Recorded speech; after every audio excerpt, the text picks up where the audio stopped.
Rob did a hooker once. Would you resort to doing a hooker again? I don't know. That immediately afterwards, it becomes that regret. Like, what did I just spend my money on? How much did it cost you? $100. $100. It was cheap. We ended up getting an STD from it, but that's the worst part. Molluscum contagiosum. It's like a virus, a skin virus. And it just bumps or whatever, and then they had to. Didn't you say they had to pop each one individually with a needle? I went to the doctor, and at first I thought it was definitely HIV or AIDS. I'm like, man, I'm screwed. And I had no idea. I started looking up. I go, why do I have pimples down there? And then he had to take a razor blade and cut open the head of the pimple and then squeeze it so the pus would come out. It was. How many pimples were there?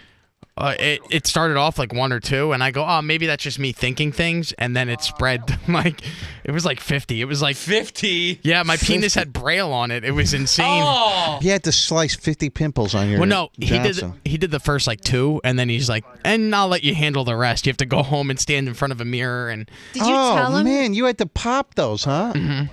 Could you imagine that, Dieter? Taking a razor.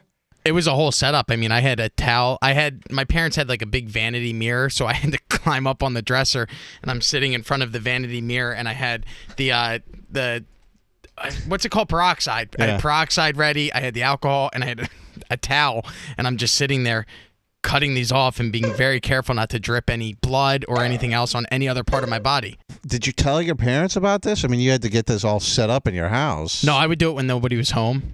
So it was just me sitting, popping pimples. Then your mom would put makeup on? Same mirror, had no idea. I think his mom is more ashamed of her son at that point in his life or today? Like, what more disappointed is she? Today. You think today? Well, I think if she walked in and saw me spread eagle popping them, it'd been a low point for her. Did she ever get it? Like, no, nobody knew that I had this for a while. Nobody knew.